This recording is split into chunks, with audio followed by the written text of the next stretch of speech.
Welcome to Willie D Live.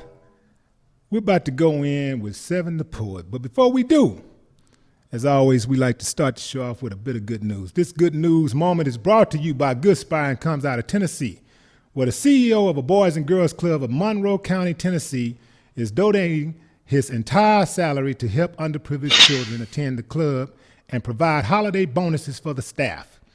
Monroe area CEO Dr. Anthony Tricoli said that he will be giving up his entire salary at the end of the month. I think this is just another great example of Dr. Tricoli's dedication in our Boys and Girls Club, Board of Directors Chairman Paul Wilson said. He has always looked to add value to our club, our community, and most importantly, Monroe County's children, and this is just another great example of his dedication to serving all those. There are others right now who I know need it more than I do. This is my way of helping those in our club who need more assistance, just like my family was when I was a kid growing up. Plus, I want to assure that our staff members are properly thanked for their work. Tricoli told the board in the letter how much an organization like the Boys and Girls Club means to him on a personal level. This organization means a lot to me, especially because of the very similar opportunity I had when I was a kid, he wrote. As a young boy, every day after school and on weekends, I hopped on my Stingray bicycle and rode to the Boys Club of Fullerton, California. That was for about 6 years when I was growing up. I have never forgotten the opportunities the Boys Club provided to me. For me, the club was a safe haven, the place where all the worries I had went away. It was a place where I could be just a kid.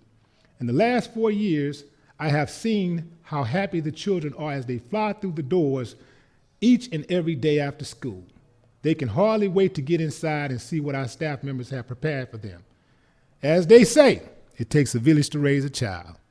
And I salute Tricoli and what he and others are doing at Boys and Girls Clubs all around America, including the one that I went to in Houston, for doing the right thing by our kids and giving them a better chance at life. For more good daily news stories, along with motivational, encouraging content, upload the Good Spy app from iTunes or Google Play.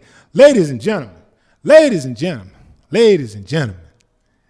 author, speaker, motivational speaker, teacher, Se7en the Poet is in the building. What's up? What's up, baby boy? How you feeling, man? Man, you know, I'm feeling great. New Year's upon us. Right. You know what I'm saying? But it's like, nothing, and I'm sorry, although I was late.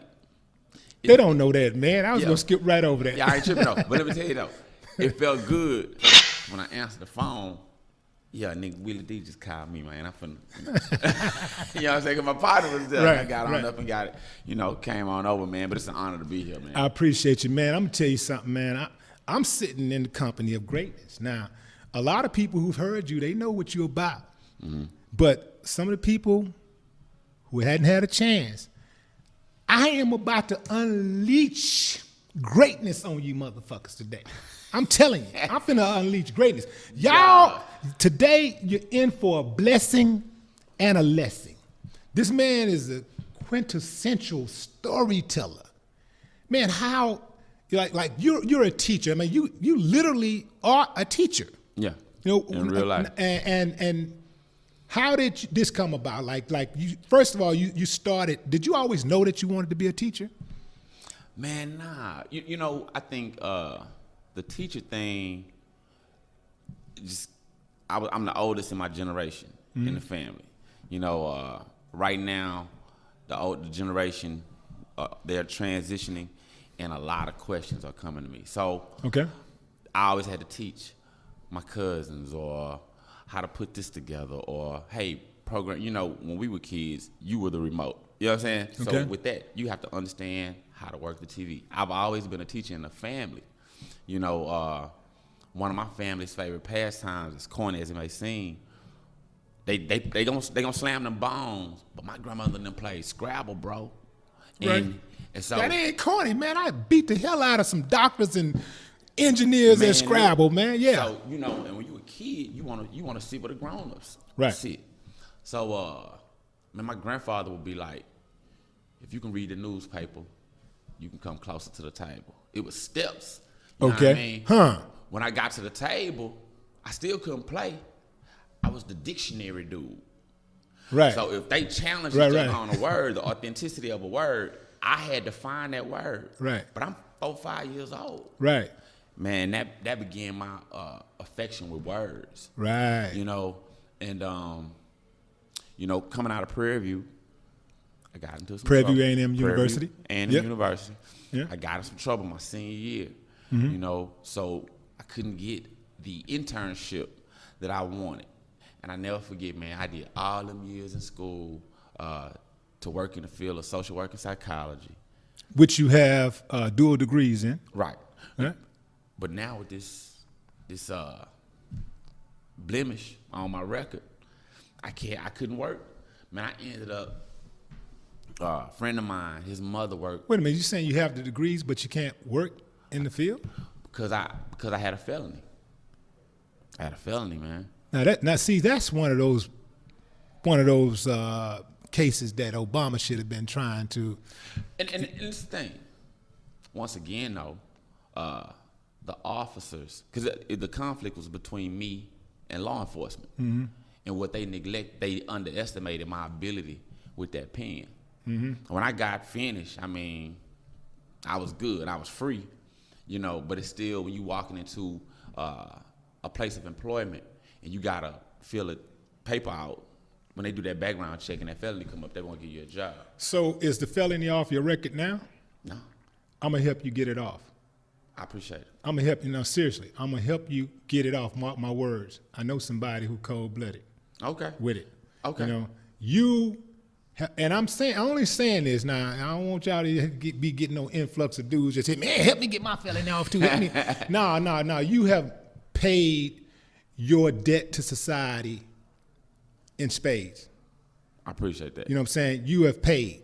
I mean, for appreciate all that you do. And what I really like about you, man, is your passion. Like your passion for the community, but specifically the youth. Like you got this. I mean, it's written all. Who said it had the song written all over my face? You know, it's written all over your face. But Okay. that's you, man. It's written all over your face when you talk about the youth. Yeah, man. I mean, you know, in the 80s, bruh, to me that was golden. And I know some people argue, say, "Nah, I'm a 70s kid, I'm a 60s kid, whatever." I mean, in the 80s, man, breakdancing that just come out. We were starting to explore hip hop. Hip hop was growing. You know what I mean? It was just a good time. And I was the kid who didn't have a lot. You know, so now when I see them kids, and I know that the coldest property that they have is their intellectual property. But they don't know the value of what's going on in their brains, Right. man. I mean, so and because I'm a street kid, when I talk to other kids from the street and they pick up on it, they be like, "Oh, I have a level of communication that only experience could have taught me." You know how that go, Will. Yeah. But But it's something else, though, it's easy to pick up off of you also, is that when you move around, you got a certain kind of swag about yourself that most teachers ain't got. I know teachers shouldn't have to have swag, but I know it helps to attract the youth to you, and it makes them listen to you more. yeah, I mean, And you clean. You be clean. I ain't talking about swag like pants hanging off the butt trying to be like them. I'm not. You don't try to dress like them. You make them dress like you. You make Right. them look at you, look up, and they're like, you know what? I want to dress like. right. You What do they gotta- call you, Mr. What? Mr. Howard. Mr. Howard. Mr. Howard, yeah, man. You got to give the kids an example, you know. And I used to go off in the faculty meetings, and some people would get offended. I was like, listen, the first 20 minutes of class should not be spent with you trying to calm them down because you didn't give a damn enough about your appearance before you showed up this morning. That's what some of your discipline problems begin.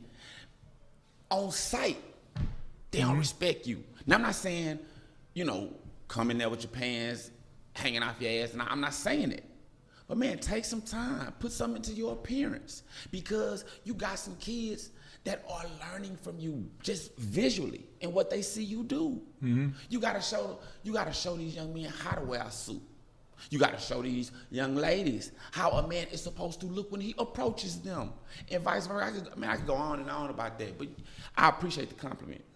But yeah, I go to school clean. I go to work clean. Yeah. Who raised you? Old fashioned, man. My grandmother and her sister. You Yeah. know, Northern Louisiana people. You know, my grandmother was educated, polished. Her older sister kept a butcher knife in her back, and you don't run up on that. She'll handle that. You know what I mean? Now, where's her older sister at now? Oh, I mean, she's passed. She's passed. She naturally? Yeah, like man, I think May was 80 when I was born. So she had the butcher knife for protection. She wasn't going out being gangster with it, just trying to. Oh no, she wasn't initiating it was contact. Just for She the was just. household.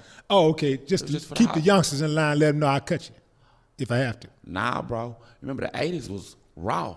Them boys fed crack into the hood. Okay. So it wiped out a whole generation. All my older cousins and uncles, all addicted. So she had to hold down the fort because the men in our family were addicted. They couldn't protect nothing. So how do you feel about the guys who actually fed the crack into the neighborhoods and who help to pretty much give us, the conditions that we have now? I talked to little Troy, and Troy was pretty candid about the role that he played. He said, right here on this show, he said, man, I'm sorry. He said, I did not know. He said, I did not know that what I was doing was going to have this type of long-term effect. Man, how do I feel about the people that did it? Yeah, Man. I mean, how do you feel? How do you feel about that? And how do you tell a youngster also not to do that when his options are so limited? In terms of being able to just get a decent meal. Man, look, I'm a minimalist and I'm simple. Do the homework. Look around you. If crack did this, the last thing you need to do is go mess with the new drug that they coming out because you don't know what. Because they coming out with another one. Man, Yeah. listen, bro. Yeah. When the kids started smoking this K2, and it was affecting them like hard fry trips. Remember how boys get stuck on that fry back in the day? That K2, that Kush, it's potpourri. But they still selling to the kids because it's not a traceable form of marijuana. So you can't trace it in your system. So they smoking and going crazy. Man, ain't nothing wrong with being clean. Ain't nothing wrong with that. Just stay away from it. You ain't got to do what everybody do. What's the alternative, though? We understand stay away from it. But again, you got youngsters out here who they see other kids with the Jordans on, and they get teased for having, the kids on or whatever brand of shoes. If they ain't got the Jordans, they get teased. And it's not just about what they're wearing, insufficient clothing or whatever, no, I won't say insufficient clothing, but I would just say clothing that are not the brand clothing. But also, many of those kids don't have a good meal to come home to, not a meal at all to come home to after they get out of school. School gonna feed you a couple times a day.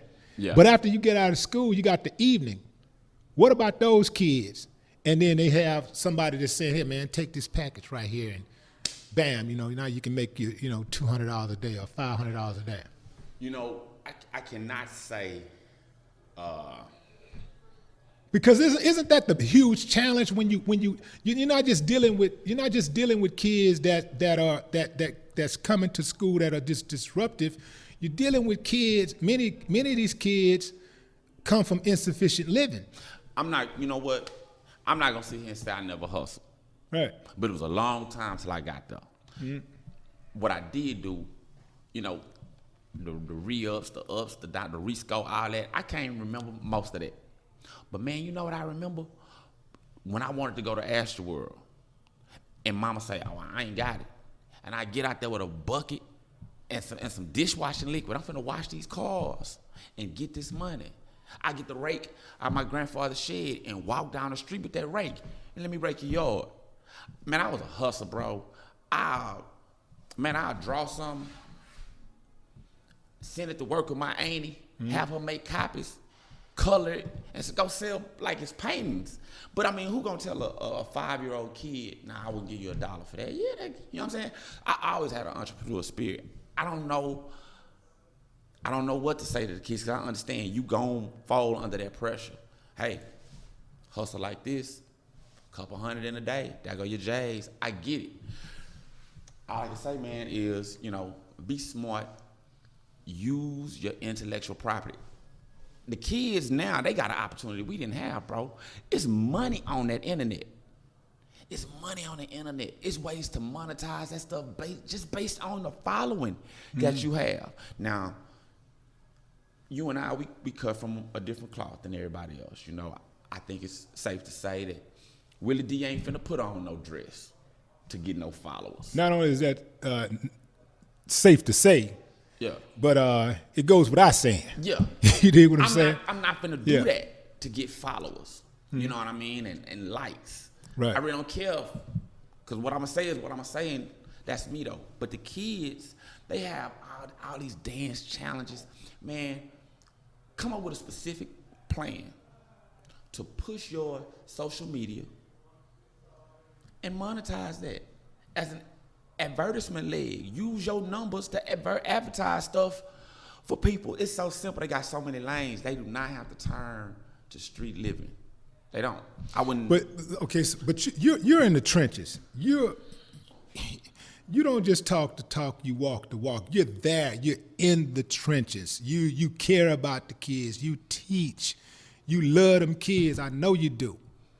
But when you get somebody, let's say you get a 15-year-old Willie D walks into your class that come from a household of abuse, disrespect, neglect,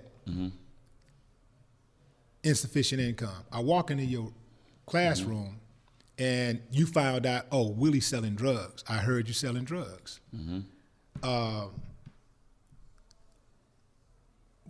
Tell me something that would convince me not to sell those drugs. What do you tell me?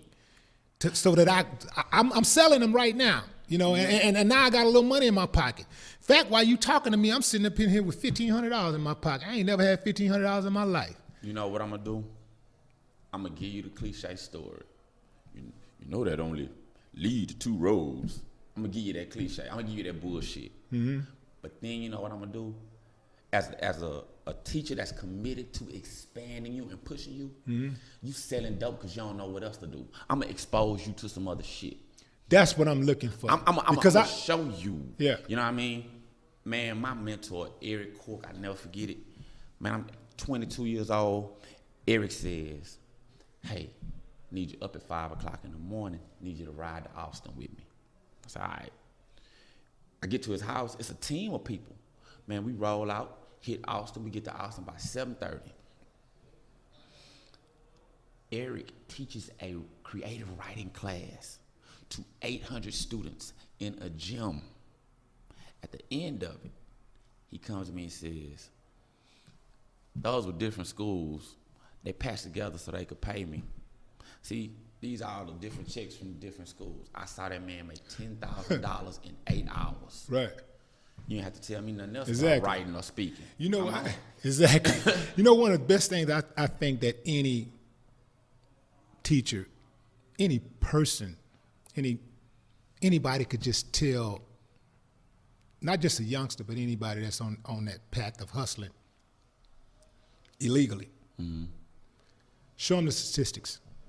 Like if somebody would have showed me, look, this is what happens if you do this. And let me show you an example of all the people, the list. And this is the way out.